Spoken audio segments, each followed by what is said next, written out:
Cockroach ಸುದ್ದಿ ಅವರೇ, actually ನಿಮ್ಗೊಂದು ಕ್ವೆಶನ್ ಕೇಳ್ತೀನಿ. August 6th 2 ಮೂವಿ ರಿಲೀಸ್ ಆಗ್ತಿದೆ. ಅಯೋಗ್ಯ 2 ಕೂಡ ರಿಲೀಸ್ ಆಗ್ತಾ ಇದೆ. 7th ನಮ್ 6th ಇದೆ. 7th and 6th ಇದೆ. ಓಕೆ, ಸೊ ಕಾಂಪಿಟೇಷನ್ ಅಂತ ಬಂದ್ರೆ ಜನಗಳಿಗೆ ಎಸ್ಪೆಷಲಿ ಅದು ಆಲ್ರೆಡಿ ಅಯೋಗ್ಯ 1 ಬಂದಿರೋದ್ರಿಂದ ಅಯೋಗ್ಯ 2 ಮೇಲೆ ಸ್ವಲ್ಪ ಎಕ್ಸ್ಪೆಕ್ಟೇಷನ್ಸ್ ಇರೋದಂತೂ ಸತ್ಯ. ಅಂಡ್ ನಿಮ್ಮ ಹೊಸ ಮೂವಿಗೆ ಹೇಗೆ ಕಾಂಪಿಟೇಷನ್ ಇದೆ, ಜನ ಏನ್ ಮಾತಾಡ್ತಾ ಇದ್ದಾರೆ? ಇಲ್ಲ ಮ್ಯಾಮ್, ನೋಡಿ, ಇದು ಈ ಎರಡೂ ನಮ್ಮದೇ ಭಾಷೆ ಕನ್ನಡ ಸಿನಿಮಾ ಬರುವಾಗ ಈ ಕಾಂಪಿಟೇಷನ್ ಅಂತ ಏನ್ ಅನ್ಕೊಂತೀವಿ ಅಥವಾ ಮಾತಾಡ್ತೀವೋ ಅದೇ ಆಕ್ಚುಲಿ ರಾಂಗು. ಹೆಂಗೆ ಗೊತ್ತಾ ಮ್ಯಾಮ್, ಇದು ಈಗ ಒಂದೇ ಟೀಮ್ನ 2 ಬ್ಯಾಟ್ಸ್ಮನ್ ಇಳಿತಾ ಇದಾರೆ ಅನ್ಕೊಳ್ಳಿ, ಆಯ್ತಾ? ಈಗ RCB ಇಂದ 2 ಬ್ಯಾಟ್ಸ್ಮನ್ ಇಳಿತಾ ಇದಾರೆ ಅನ್ಕೊಳ್ಳಿ.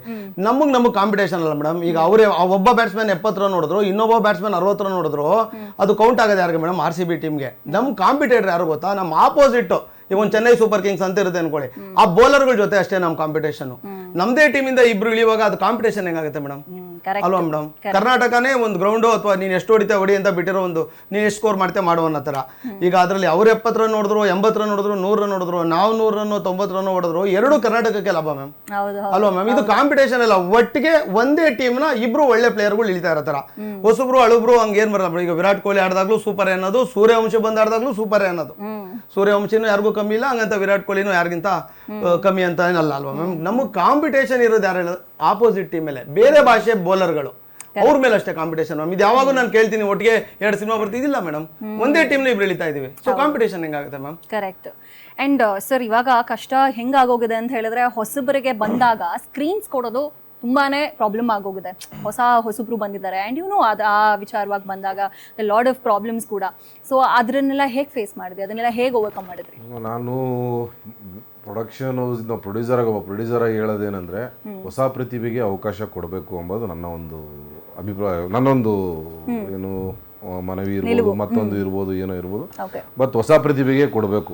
ಎಷ್ಟೋ ಹೊಸ ಪ್ರತಿಭೆಗಳು ಹೊರಗಡೆ ಕಾಯ್ತಾ ಇದ್ದಾರೆ, ತುಂಬ ಒಳ್ಳೆ ಪ್ರತಿಭೆಗಳಿದ್ದಾರೆ, ಅವರಿಗೆ ಕೊಡಬೇಕು. ಅಂಥದ್ರಲ್ಲಿ ಒಂದು ಕಿರಣ್ ಆದಿತ್ಯ. ಸೊ ಆತನ ಆ್ಯಕ್ಟಿಂಗ್ ಇರ್ಬೋದು, ಆತನ ನಿಷ್ಠೆಯಿಂದ ವರ್ಕ್ ಇರ್ಬೋದು, ಮತ್ತೊಂದು ಎಲ್ಲ ತುಂಬ ಚೆನ್ನಾಗಿ ರೆಸ್ಪಾನ್ಸಿಬಿಲಿಟಿ ಡೇ 1ಇಂದ ಇವತ್ತಿನವರೆಗೂ ನನ್ನ ರಿಲೀಸ್ಗೆ ತಂದು ನಿಲ್ಲಿಸಿರೋದು. ನಾನೇನೇ ಪ್ರೊಡ್ಯೂಸ್ ಮಾಡಿರ್ಬೋದು, ಅಮೌಂಟ್ ಹಾಕಿರ್ಬೋದು, ಬಟ್ ಅದು ಮುನ್ನಡೆಸ್ಕೊಂಡು ಹೋಗೋಕ್ಕೆ ಒಬ್ಬ ಬೇಕಲ್ಲ ಪರ್ಸನ್, ಅದು ಆ ವ್ಯಕ್ತಿ ತುಂಬ ಚೆನ್ನಾಗಿ ಮಾಡಿದ್ದಾನೆ. ಅವುಗಳು ಬಂದಿದ್ದಾವೆ, ಕೆಲವೊಬ್ಬರು ಮನಸ್ತಾಪ ಆಗಿದೆ, ಕೆಲವೊಂದು ನೋವಾಗಿದೆ, ಕೆಲವೊಬ್ಬರಿಗೆ ನೆಲ್ಲ ತಲೆ ಕೆಡಿಸ್ಕೊಂಡು. ಎಂಡ್ ಆಫ್ ದಿ ಡೇ ನಮ್ಮ ಮೂವಿ ಚೆನ್ನಾಗಿ ಬಂದಿದೆ, ತುಂಬ ಚೆನ್ನಾಗಿದೆ, ಅದು ಖುಷಿ ಪಡ್ತಾ ಇದ್ದೀನಿ. ಕರೆಕ್ಟ್, ನೀವು ಹೇಳಿದಂತೂ 100% ಸತ್ಯ ಸರ್. ಬಿಕಾಸ್ ಇವತ್ತು ಏನೇ ಆದ್ರೂ ಹೊಸಬ್ರು ಬರ್ತಾ ಇದ್ದಾರೆ ಅಂತ ಹೇಳಿದ್ರೆ ಅವ್ರನ್ನ ನಾವೇನೋ ಒಂದು ವಿಶ್ವಾಸ ಇಟ್ಟು ಮುಂದಕ್ಕೆ ಕರ್ಕೊಂಡು ಹೋಗ್ತಿದೀವಿ ಅಂದ್ರೆ 360 ಡಿಗ್ರಿ ಕೆಲಸ ಗೊತ್ತಿರ್ಬೇಕು ಅವ್ರಿಗೆ. ಸೊ ಅದ್ರ ಮೇಲೆ ನಂಬಿಕೆ ಇದ್ರೆ ಮಾತ್ರನೇ ನಾವು ಅವ್ರಿಗೇನೋ ಸಪೋರ್ಟ್ ಮಾಡ್ಲಿಕ್ಕೆ ಸಾಧ್ಯ. ಅಂಡ್ ಸ್ಟ್ಯಾಂಡರ್ಡ್ ವೈಸ್ ಅಂತ ತಗೊಳಕ್ ಹೋದಾಗ 2 ಕಡೆ ಅಂದ್ರೆ 2 ಲ್ಯಾಂಗ್ವೇಜಸ್ ಅಲ್ಲಿ ರಿಲೀಸ್ ಆಗ್ತದೆ, ಕನ್ನಡ ಅಂಡ್ ತಮಿಳಲ್ಲಿ. ಸೊ ಅದ್ರ ಬಗ್ಗೆ ಹೇಳಿ. ಇಲ್ಲ ಮೇಡಮ್, ತುಂಬಾ ಒಳ್ಳೆ ಬಜೆಟ್ ಅಲ್ಲಿ ಮಾಡಿದಾನೆ. ಹೊಸಬ್ಬಿಗೆ ಇಷ್ಟು ದೊಡ್ಡ ಮಟ್ಟದಲ್ಲಿ ಯಾರು ಈ ಪರಿಸ್ಥಿತಿಯಲ್ಲಿ ಇನ್ವೆಸ್ಟ್ ಮಾಡಲ್ಲ. ಬಟ್ ಅವ್ರಿಗೆ ನಮ್ಮ ಭಾಷೆ ಮೇಲೆ ಸಾಕಷ್ಟು ಅಭಿಮಾನ ಇದೆ. ಕನ್ನಡದಿಂದ ಒಂದು ಸಿನಿಮಾ ತಮಿಳ್ನಾಡಿಗೆ ಹೋಗ್ತಾ ಇದೆ ಅಂದಾಗ, ಸೊ ನಾವು ಹೊಸದಾಗ ಹೋಗ್ಬೇಕು. ಸೊ ನನಗೆ ಗೊತ್ತಿರಂಗೆ ಕನ್ನಡ ಒಂದು ಡಬ್ಬಿಂಗ್ ಫಿಲಮ್ ತಮಿಳ್ ರಿಲೀಸ್ ಆಗ್ತಾರ, ಫಸ್ಟ್ ಪ್ರೊಡ್ಯೂಸರ್ ಮ್ಯೂಸಿಕ್ ಅಷ್ಟು ಇನ್ವೆಸ್ಟ್ ಮಾಡಿರೋದು. ಡಬ್ಬಿಂಗ್ ಫಿಲಮ್ಗೆ GV ಪ್ರಕಾಶ್, ಶ್ವೇತಾ ಮೋಹನ್, ಅನಿರುದ್ಧ್ ಹಾಗೂ ಸಂಜನಾ ಕಲ್ಮಂಜೆ, ಯಾರು ಡಬ್ಬಿಂಗ್ ಫಿಲಮ್ KGF ಕಾಂತಾರನು ಯಾರು ಆಡಿಸಿಲ್ಲ. ಸೊ ಫಸ್ಟ್ ಪ್ರೊಡ್ಯೂಸರ್ ಆ ಕ್ವಾಲಿಟಿ ಮೇಂಟೈನ್ ಮಾಡಿ ಅಲ್ಲಿಗೆ ಹೋದಾಗೂ ಅವ್ರಿಗೂ ಸೆನ್ಸ್ ಆಗ್ಬೇಕು ಅಂತ ಒಂದು ಒಳ್ಳೆ ಸಿನಿಮಾ ಮಾಡಿದೆ. ಸರ್, ಇವಾಗ ಹೆಂಗಾಗುತ್ತೆ ಅಂತ ಹೇಳಿದ್ರೆ, ನೀವು ಯೂಶಲಿ ಯಾವ್ದಾದ್ರು ಮ್ಯೂಸಿಷಿಯನ್ಸ್ ಹತ್ರ ಹೋದಾಗ ಅಥವಾ ಕೇಳಕ್ ಹೋದಾಗ ಅವರು ಕೆಲವೊಂದ್ಸತಿ ಕೇಳೋದೊಂದು ಕಾಮನ್ ಆಗಿದೆ, ಯಾರಪ್ಪ ಹೀರೋ, ಯಾರು ಮಾಡ್ತಿದ್ದಾರೆ ಅನ್ನುವಂಥದ್ದು. ಅಂಡ್ ನೀವು ತಮಿಳಲ್ಲಿ ಅನಿರುದ್ಧ್ ಅವ್ರನ್ನ ತಂದಿದ್ದೀರಿ, ಶ್ವೇತಾ ಮೋಹನ್ ಅವ್ರನ್ನ ತಂದಿದ್ದೀರಿ, ಹೇಗೆ ಅಪ್ರೋಚ್ ಮಾಡಿದ್ರಿ? ಮೇಡಮ್, ಏನಂದ್ರೆ ಇವತ್ತಿಗಿರೋ ಪ್ರೆಸೆಂಟ್ ಸಿಚುಯೇಷನ್ಗೆ ಇರೋದು ಓಪನ್ ಆಗಿ ಹೇಳ್ತಾ ಇದ್ದೀನಿ, ಇಲ್ಲಿ ಸ್ಟಾರ್ ಬಂದು ಕಂಟೆಂಟ್ ಮಾತ್ರ, ಸ್ಟಾರ್ ಹೀರೋಗಳಲ್ಲ. ಕಂಟೆಂಟ್ ಕರೆಕ್ಟ್ ಆಗಿದ್ರೆ ಆ ಕಂಟೆಂಟೇ ಸ್ಟಾರ್. ಸೊ ಆ ಕಂಟೆಂಟ್ ಏನ್ ಬೇಕಾದ್ರೂ ಆಗುತ್ತೆ.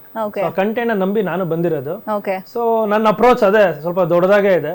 ಸೊ ಹಂಗೆ ಹೋಗಿದೆ ಮೇಡಮ್. ಓಕೆ, ಸೊ ಸುದಿ ಅವ್ರನ್ನೇ ನಿಮ್ಮನ್ನು ಒಂದು ಕ್ವೆಶ್ಚನ್. ಅದರಲ್ಲಿ ಒಂದು ಸ್ಟೇಟ್ಮೆಂಟ್ ಇದೆ, ಹೀರೋ ಒಂದು ಡೈಲಾಗ್ ಇದೆ, ಲವ್ವರ್ನ ಏನಾದ್ರು ನೋಡ್ಕೋಬೇಕಾ ಅಥವಾ ಹಸ್ಬೆಂಡ್ ಈಗಿನ ಕಾಲದಲ್ಲಿ ಅವ್ರಿದ್ರೆ ಮಾತ್ರನೇ ಇರ್ಬೇಕು ಅಂತ ಆಗುತ್ತೆ, ನಮ್ ಜೀವನ ಇರೋದೇ ಲವ್ವರ್ ಅಥವಾ ಹಸ್ಬೆಂಡ್ ಇಂದ ಅಂತ.